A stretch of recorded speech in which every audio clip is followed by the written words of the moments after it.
ভোগ করেছেন, কারাগারে দেখেছেন, সেই নারীর নেতৃত্বে আপনারা মন্ত্রী হননি। বেগম খালেদা জিয়া যেই দেশে স্বাধীনতা, সার্বভৌমত্ব আর গণতন্ত্র রক্ষার রাজনীতি করেছে,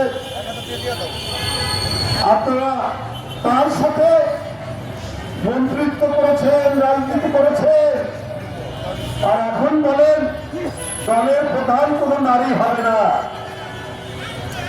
অদ্ভুত ব্যাপার।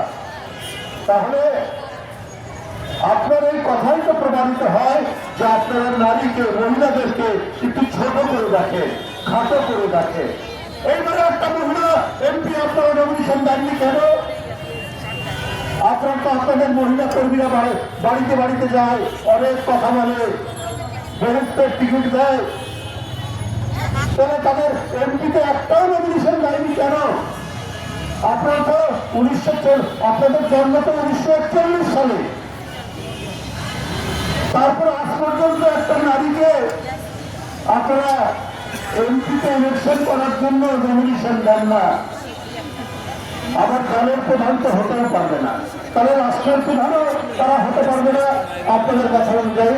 তার মানে আপনাদের নীতি, আপনাদের যে পলিসি, আপনারা নিজেরাই ঘোষণা করছেন যে নারীরা হচ্ছে সাবস্ট্যান্ডার্ড, নারীরা হচ্ছে একটু নিচেই থাকতে হবে, এদের ক্ষমতায়ন দরকার নেই, এদের সমানাধিকার দরকার নেই, এদের কিছু করার দরকার নেই, এরা শুধু বাড়িতেই থাকবে। এইটাই আপনাদের নীতি। স্বামী নির্যাতন করবে, থাকবে। নিজের স্বাবলম্বী হওয়ার, অর্থনৈতিকভাবে স্বাবলম্বী হওয়ার এদের কোনো অধিকার নেই। আপনার বক্তব্যের মধ্যে প্রমাণিত হয়েছে জবাব যদি কোনোভাবে কোনো দিন ক্ষমতায় আসে, ওরা প্রথমেই নারীর অধিকার সংকুচিত করবে। বন্ধুরা আমার, আপনাদের অনেক ছেলেরা এখন মব সংস্কৃতি তৈরি করেছে ইউনিভার্সিটিগুলোতে, বিভিন্ন জায়গায়।